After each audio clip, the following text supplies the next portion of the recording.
Olá, pessoal. Tô aqui ao vivo, só que eu não vou esperar ninguém entrar, não, tá? Eu não avisei que ia fazer live. Na verdade, eu estou fazendo esse vídeo para ele ficar gravado pro IGTV. Hoje eu recebi, sincronicamente, eu não acredito em coincidência, né? Algumas mensagens de mulheres no direct, em comentários, no Whats, falando sobre a sua vida, as suas dificuldades, né? E geralmente de relacionamento com filhos. A gente sabe, né, gente? Por mais que a Terra esteja mudando, e aqui eu não tô vitimizando, tá? Não tô querendo ser vítima de nada, eu sou contra o vitimismo. Mas a gente sabe que a carga mental de um relacionamento, de uma casa, de ter filhos, é a maioria das mulheres, né? As mulheres têm essa carga mental, né? Inclusive até quando a gente vive sozinha, a carga mental é toda nossa. Então, se a gente tá casada, a carga mental é nossa. Se a gente tá solteira, a carga mental é nossa. Se a gente tá solteira com filho, a carga mental é nossa. Se a gente tá divorciada e com filho, a carga mental é nossa, sempre, né? Nós, mulheres, somos bombardeadas por hormônios todos os dias de forma diferente, todos os dias do mês de forma diferente, né? Por isso que às vezes é importante a gente conhecer o nosso ciclo, sincronizar ele com o nosso sagrado feminino, com as fases da lua, né? Mas isso é assunto para um outro momento. Eu vim aqui hoje contar uma história que eu nunca contei aqui na página, né? Quem me conhece pessoalmente, da cidade que eu morava antes de eu me mudar para Poços de Caldas, sabe, né? Mas poucas pessoas que estão aqui na página me conhecem pessoalmente. Então eu vim contar essa história. É uma história chocante, mas é verdade, e eu senti vontade. Faz tempo que eu tô para compartilhar isso aqui, mas hoje eu senti vontade por conta dessas mensagens que eu recebi de mulheres que estão passando por momentos difíceis, que estão sofrendo, né? Então eu senti muita necessidade. O que aconteceu comigo no ano de 2011? A minha filha tinha 9 para 10 anos e eu fui processada criminalmente, né? Eu sofri um processo criminal por maus tratos à minha filha. Vou explicar. Vou começar a contar como eu fiquei sabendo desse processo, né? Eu era professora de primeiro ano, né? Eu dava aula de manhã e à tarde, né? Essa história mais ou menos vocês já conhecem, né? E eu trabalhava o dia inteiro, cuidava da minha filha, cuidava de cachorro. Eu estava construindo essa casa que hoje eu tenho aqui, né? Que eu venho passar finais de semana. Eu namorava meu marido na época e eu fui processada. Eu estava trabalhando, né? Aqui é uma cidade muito pequena, Caldas é uma cidade pequena, então todo mundo conhece todo mundo. Eu estava trabalhando, era depois do recreio, e eu sempre fazia um relaxamento com as crianças depois do recreio. Eram crianças pequenas, 6, 7 anos, então eu fazia um relaxamento com eles, né? Eu cantava músicas calmas para eles. Eu lembro que uma música que eu gostava muito de cantar era aquela: Mãezinha do céu, eu não sei rezar, eu só sei dizer que eu quero te amar. E nesse momento apareceu o oficial de justiça na porta da minha sala de aula. Um oficial de justiça que conhecia meu pai, minha mãe, conhecia minha família, me conhecia. E aí o oficial de justiça falou pra mim: Vilna, sai aqui um pouquinho. Eu saí, né? pedi para as crianças continuarem relaxando, com a cabecinha deitadinha na mesa, e fui na porta da sala. E aí ele falou para mim: você perdeu a guarda da sua filha pro pai. E aí eu achei que ele estivesse brincando, porque o pai dela já não pagava a pensão já havia alguns meses, acho que 2 ou 3 meses, e a gente estava entrando, eu com um amigo meu, advogado, a gente estava entrando com um processo de execução de pensão alimentícia. Ele havia voltado, fazia 2 meses da Espanha, ele passou tipo 8 anos na Espanha, morando lá, o pai dela, e havia voltado fazia 2 meses, a Inara já era grande já. E aí, o oficial de justiça falou isso, falou assim: você tá com uma liminar, você tem que entregar a tua filha pro pai, agora, nesse momento. Eu achei que ele tava brincando, e falei pra ele: você tá brincando, né? Ele falou: não estou brincando. Você precisa entregar a sua filha pro pai agora. Eu entrei em desespero, gente. Foi uma coisa desesperada. A hora que eu entendi que o oficial de justiça estava falando a verdade pra mim, eu fiquei doida. Eu fiquei doida. Porque imaginem uma mãe zelosa, cuidadosa. Uma mãe... Sempre fui brava porque, gente, eu cuidava da minha filha sozinha. Sozinha, sempre cuidei. Então eu era muito brava, muito organizada, mas extremamente zelosa, extremamente amorosa, extremamente cuidadosa. E esse pai, né, tinha passado 8 anos quase na Espanha, ligava para ela uma vez a cada, sei lá, 2 meses. Era isso que ele fazia como pai. Então eu fiquei desesperada nesse momento. Eu vou resumir a situação para vocês, só para as mulheres que vão me ouvir, que vão ver esse vídeo, entender que elas não estão sozinhas e que tudo passa, né? Então eu entrei em desespero nesse momento. Eu não sei como que eu saí da escola, né?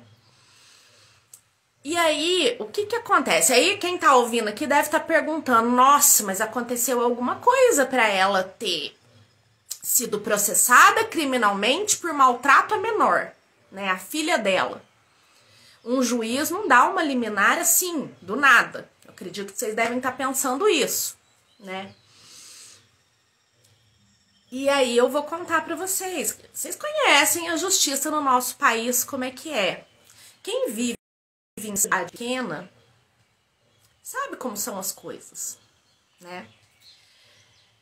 Depois eu fiquei sabendo, né? Então, gente, o desfecho da história é que mais ou menos 2 anos depois eu fui absolvida, tá?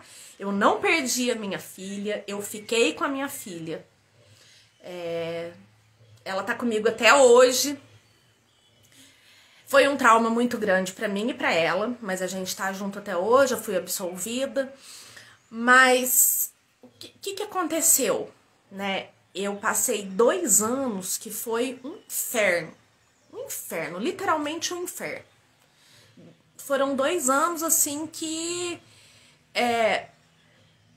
eu tinha que levar a minha filha pra entrevista com assistente social, com psicólogo.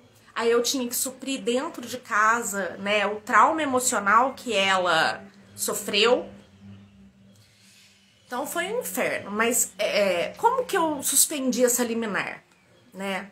Então eu tinha que entregar a minha filha naquele momento pro pai. Eu liguei pra minha filha, eu tava lá na escola, né? Eu liguei pra minha filha.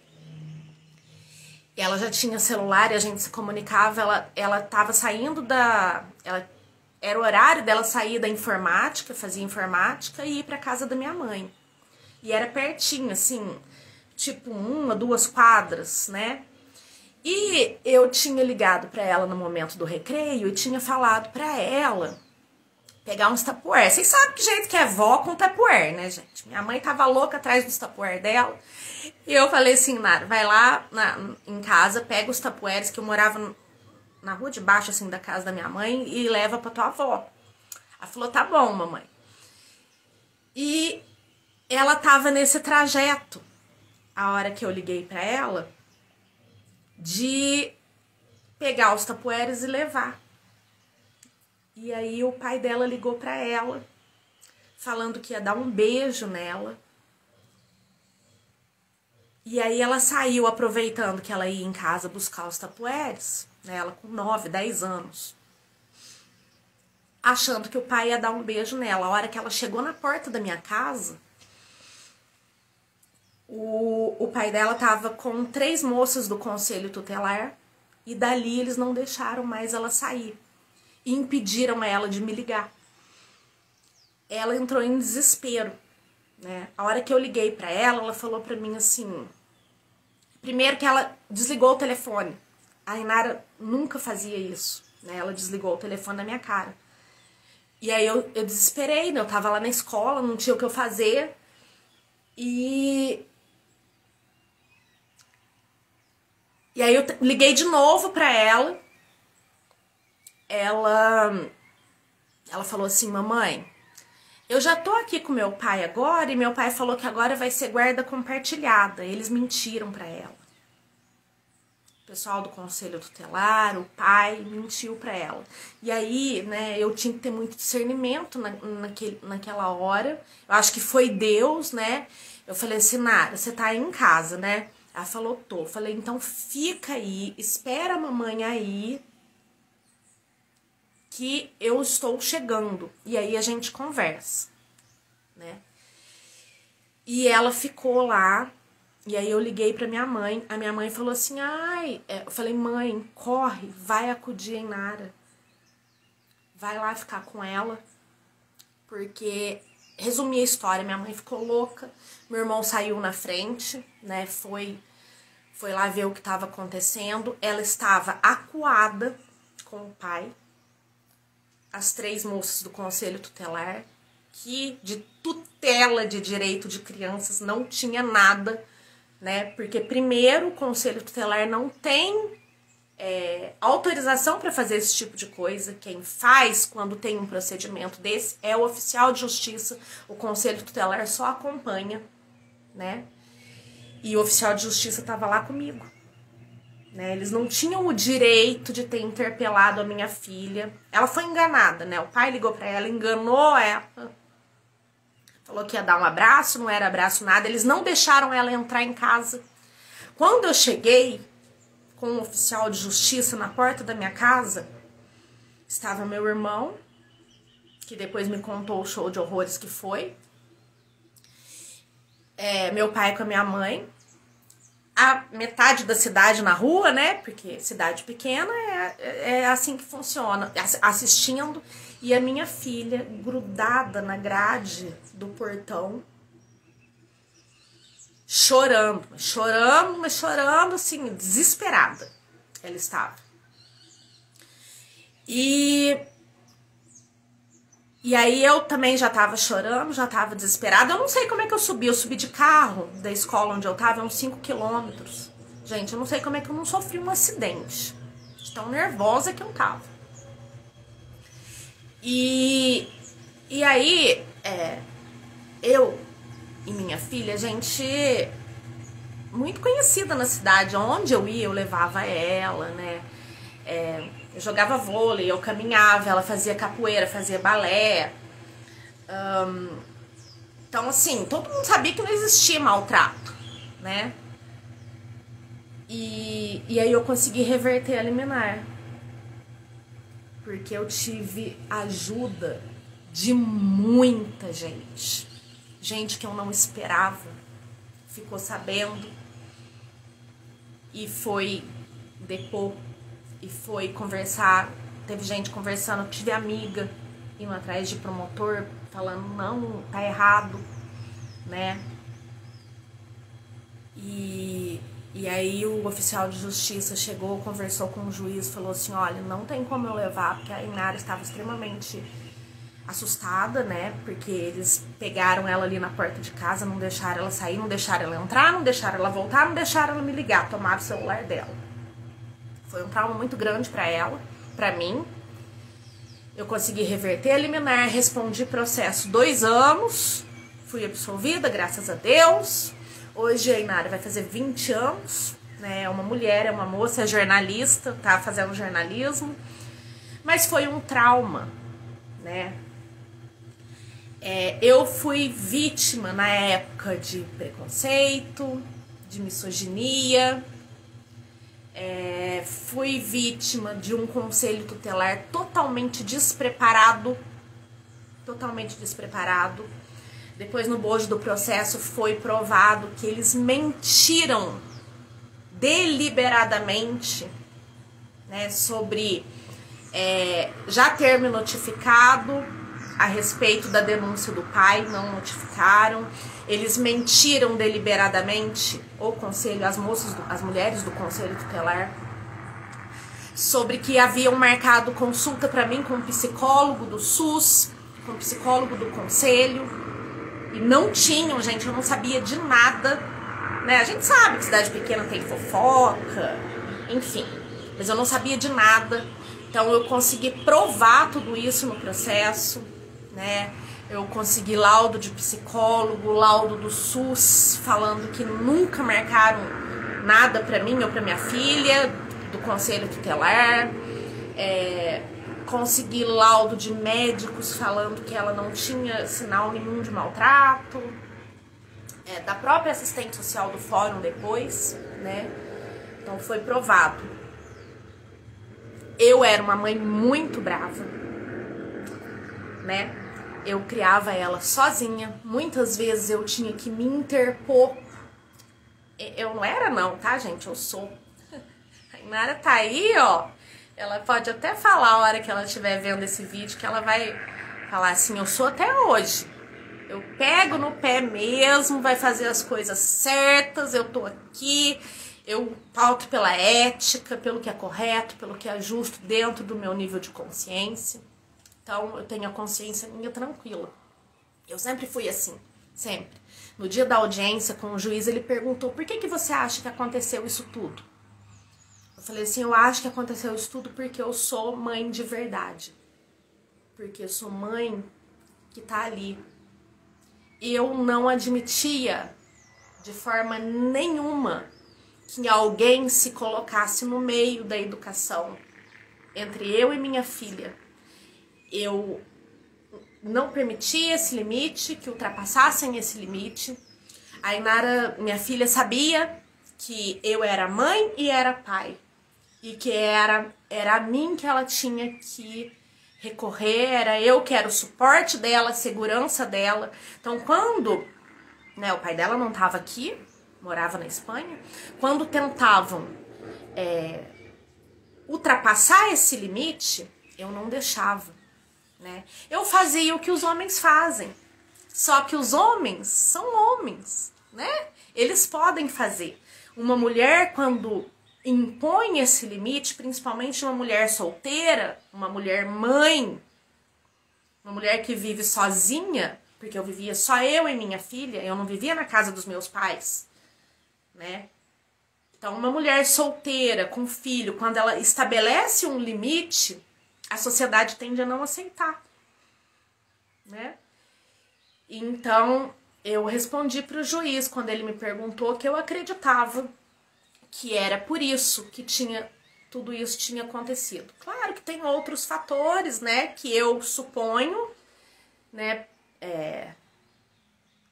pessoas que foram manipuladas, fatos manipulados, enfim, gente, eu não quero me vitimizar, eu só tô falando aqui que você, mulher, mãe, trabalhadora, dona de casa, esposa ou não, que tá passando por uma situação difícil, você não tá sozinha.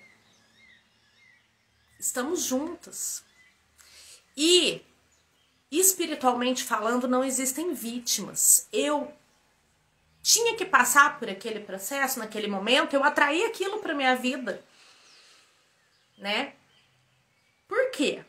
Por que eu atraí aquilo pra minha vida? Não sei. Até hoje eu não sei. Talvez para eu me tornar mais forte, talvez para eu ter tido depressão, poucos anos depois, e estar aqui agora nesse momento falando com vocês, sendo terapeuta, eu não imaginava a vida que eu tenho hoje. Eu nunca imaginei que um dia eu fosse ser terapeuta holística e ajudar as pessoas, né? Talvez seja isso. Talvez eu tenha passado por esse processo criminal, para ser forte, para mostrar para as outras mulheres, talvez, que você pode ser assertiva, que você pode criar seu filho, sua filha sozinha, que você merece o respeito da sociedade, que não somos histéricas, somos assertivas, e que nada disso é vitimismo, não. Né? Que a gente precisa mudar a sociedade precisa despertar. Nós atraímos isso para nós aqui nessa encarnação, porque a gente precisa ajudar a elevar a consciência do planeta Terra, talvez, né? Talvez eu tenha escolhido passar por isso antes de reencarnar, para vir aqui hoje falar para vocês e contar a minha história, né? Não sei. Mas tudo que eu quero deixar de lado é o vitimismo. Eu quero trazer a reflexão, tá? E dizer, mostrar a minha solidariedade para você, mulher, hoje, que sente que muitas vezes precisa se impor para a sociedade, que sente o preconceito, né?